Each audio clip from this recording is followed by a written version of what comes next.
नमस्कार जय जगन्नाथ शुभ सकाळ मु आपण मानक पई नेकी आसीची आज सकाळर 10टी ताजा खबर थेति पई वीडियो को शेष जाय देखंतु वीडियोटी भल लागिले लाइक कर देबे और चैनल ले नुआ थले सब्सक्राइब करी पाखर थिबा बेल आइकन को ऑल ले सेट कर देबे। तो चलंतु डेरी नगरी वीडियोटी को स्टार्ट करिबा। शुक्रवार ठारू सकाळुआ स्कूल गणशिक्षा विभाग पक्षरु आसिला बड़ अपडेट।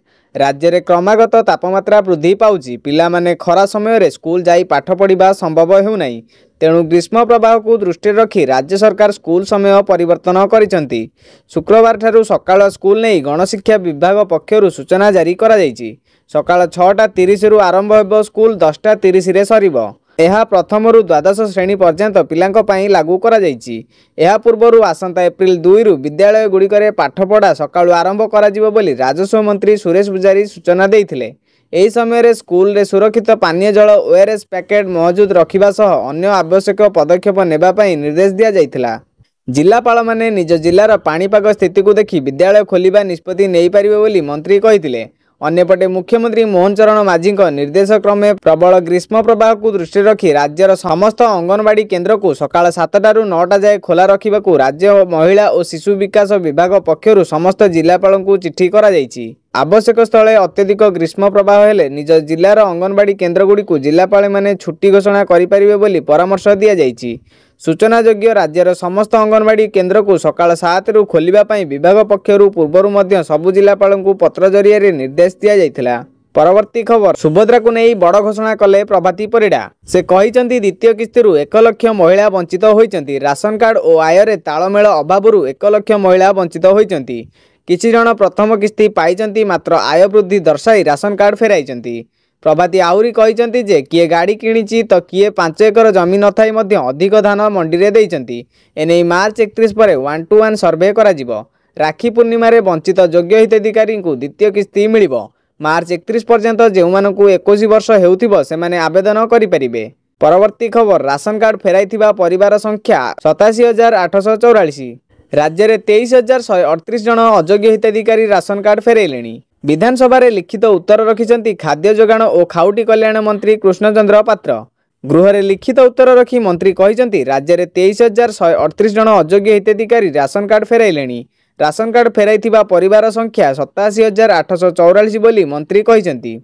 मोट 4,08,107 भूत कार्ड को बाद दिया जाइछि। एबे खाद्य सुरक्षा योजना रे 97,55,442 कार्ड रे 3,30,28,880 हिताधिकारी रहिचंती। विधानसभा रे जोगाण मंत्री कृष्णचंद्र पात्र लिखित उत्तर रे रखिचंती। परवर्ती खबर राज्य सरकार को बड़ घोषणा। राज्य में दिन को दिन खरार प्रकोप बढ़ी चली। यह दृष्टि रखी राज्य सरकार अनेक पदक्षेप ग्रहण करिसेंती। विशेषकर खरा दिन में बिजुली काट समस्या लोकों को कलबल करिथाए। तेबे बिजुली काट को नहीं सरकार एक बड़ घोषणा करिसेंती। राजस्व और विपर्यय परिचालना मंत्री सुरेश पुजारी कहिसंती राज्य में अघोषित बिजुली काट करा जिवो नाही। सूचना योग्य मंगलवार लोकसभा भवन में ग्रीष्म मुकाबिला समीक्षा बैठक बसिथिला। मुख्यमंत्री मोहन चरण माझी राज्य में ग्रीष्म प्रवाहर मुकाबिला निया जाइथिबा प्रस्तुति संपर्क में समीक्षा करथिले। एथिरे खरा दिने विद्युत काट उपरे आलोकपात करी मुख्यमंत्री कहिथिले जे पूर्वाह्न 11टा रु 5टा एवं राति 9टा रु सकाळ 6टा पर्यंत जेपरी विद्युत काट न हुए सेति प्रति दृष्टि देबाकू से शक्ति विभाग को कड़ा निर्देश देइथिले। अघोषित विद्युत काट जेपरी न हुए सेति प्रति ध्यान देबाकू मध्य मुख्यमंत्री कहिथिले। काल बैशाखी समय विद्युत सरबराह विच्छिन्न न होबा पई आगुआ सतर्क रहिबाकू मुख्यमंत्री परामर्श देइथिले। सभा समिति गुड़ी को पीक टाइम रे अनुमति न दे सकाळे और मध्याह्न रे करिबा पई से कहिथिले। एमपी और विधायक माननकू ए विषय रे अवगत करिबा पई मुख्यमंत्री परामर्श मध्य देइथिले। एथि सहित खरा दिने ग्रामांचल रे निया लागिबार संभावना थिबारु अग्निशम विभाग सजग रहिबाकू से कहिथिले। ग्रामांचल रे ग्रीष्मजनित समस्यार निराकरण पई सरकारी अधिकारी माननकू क्षेत्र को पठाइबा सहित जिलापाल माने निजे मध्य ए क्षेत्र रे संश्लिष्ट रुहंतु बोली मुख्यमंत्री कहिथिले। परवर्ती खबर निर्वाचन आयोग को बड़ निष्पत्ति। पैन पर एबे वोटर आईडी मध्य आधार सह लिंक हेबो। वोटर आईडी को आधार सह जोड़िबा पई दिल्ली रे गृह मंत्रालय आईन मंत्रालय भारतीय विशिष्ट परिचय प्राधिकरण और निर्वाचन आयोगर अधिकारी को नहीं एक गुरुत्वपूर्ण बैठक बसिथिला। उक्त बैठक में वोटर आईडी को आधार सह जोड़िबा को निष्पत्ति निया जाइथिला। एथिपाई संविधान अनुच्छेद 326 और जनप्रतिनिधि अधिनियम धारा विषय उल्लेख करा जाइछि। एही दुई डॉक्यूमेंट को जोड़िबा को अनुमति मिलिबा परे एबे आधार और वोटर आईडी को जोड़िबार रास्ता परिष्कार हो जाइछि। ଏହା पूर्व सरकार पैन कार्ड को आधार सह जोड़ा निष्पत्ति नहीं। निर्वाचन आयोग 1950 जनप्रतिनिधि अधिनियम धारा 326 और सर्वोच्च न्यायालय संबंधित निष्पत्ति अनुसार ईपीआईसी को आधार सह जोड़ा पदक्षेप ग्रहण करेंगे। भारतर संविधान अनुच्छेद 326 अनुसार मतदान अधिकार केवल भारतीय नागरिक को दि जापे। आधार कार्ड केवल जड़े व्यक्ति परिचय स्थापित करें। आगामी 3 मास भितर नकली नंबर थिबा भोटर आईडी नुआ ईपीआईसी नंबर जारी करा निकटरू निर्वाचन आयोग निष्पत्ति नहीं। डुप्लिकेट नंबर हेबार अर्थ नकली भोटर नुहे बोली कहुला। भोटर लिस्ट रे गड़बड़ी को दूर करने और स्वच्छता आनिबा और फर्जी भोटर को चिन्हट करिबारे पदक्षेप सहायक हेबो बोली कहुला। परवर्ती खबर मुख्यमंत्री जनजाति जीविका मिशन 130 हिताधिकारी को पंपसेट बंटन। मुख्यमंत्री जनजाति जीविका मिशन योजना पक्षरु चाषी को पानी पंप प्रदान करा जायछि। नवरंगपुर समन्वित आदिवासी उन्नयन संस्था प्रकल्प प्रशासक राजीव कुमार साहू जोगदेई नवरंगपुर नदाहांडी पांपड़ाहांडी तेंतुलीखुंटी डाबुंगा और कोसोगुमुड़ा ब्लॉक जनजाति जीविका परिषद द्वारा मनोनीत 130 जन हिताधिकारी को पंपसेट बांटी। एही योजना अधीन रे चलित वर्ष जिले में 250 पंपसेट जोगाइबा लक्ष्य रही। पंपसेट्र मूल्य 23,145 टंका। आईटीडीए पक्षरु प्रति पंपसेट पिछा सहायता राशि मुख्यमंत्री जनजाति जीविका मिशन तरफ 20,000 टंका रही। से हिसाब रे प्रति हिताधिकारी को मात्र 3,145 टंका पैठ करने को पड़ुछि। आईटीडीए नवरंगपुर मुख्यमंत्री जनजाति जीविका मिशन योजना माध्यम जिलार 194 राजस्व ग्राम आदिवासी मानक सामूहिक विकास पई विभिन्न जीविका निर्वाह प्रकल्प मान कार्यकारी करुछि बोली सूचना दिया जायछि। परवर्ती खबर माड़ी आसुची झड़ वर्षा एई जिले में प्रबल बर्षिब।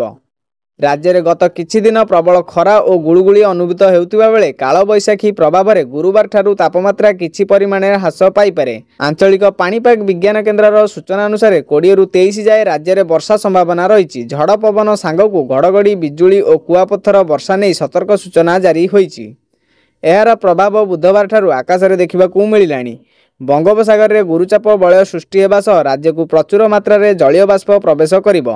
उत्तप्त वायुमंडल जलीय बाष्प संस्पर्श में आसी प्रतिक्रियाशील हेबो। फल यह झड़ वर्षा कराइबारे सहायक हेबो। तेबे एथिरे उत्तर उपकूल ओडिशा अधिक प्रभावित हेबा नै पाणीपाग केन्द्र पक्षरु ऑरेंज वार्निंग जारी करा जायछि। परवर्ती खबर अदिनिया रथयात्रा को नहीं विवाद। राज्य अतिथि भवन में गुरुत्वपूर्ण बैठक। अदिनिया रथयात्रा को नहीं विवाद प्रसंग दिनकू दिन बढ़िबारे लागिछि। राज्य अतिथि भवन में एने गुरुत्वपूर्ण बैठक अनुष्ठित हो जाइछि। एही बैठक में गजपति महाराज मध्य उपस्थित रहिछन्ति। श्रीमंदिर मुख्य प्रशासक अरविंद पाढ़ी और विदेश आसिथिबा इस्कन कर्तृपक्ष मध्य उपस्थित थिबा सूचना मिलिछि। परवर्ती खबर एणिकी हॉस्पिटल रु शव घरे पहुंचाइबे सरकार। आरंभ हेबो 109 सेवा। शव बोहिबाकू हेबनी आउ असुविधा। हॉस्पिटल रु घर को शव आनिबारे आउ लोके हेबनी हैरान। मागणारे शव को हॉस्पिटल रु घर को पठाजिबो। 109 आम्बुलांस रे मागणारे शव बोहिबे सरकार। विभिन्न अंचल रे शव बोहिबा पई लोकन को नाना प्रकार कष्ट करिबाकू पडुथिला। एणिकी एसबू कष्ट आउ भोगिबाकू पड़िबो नाही।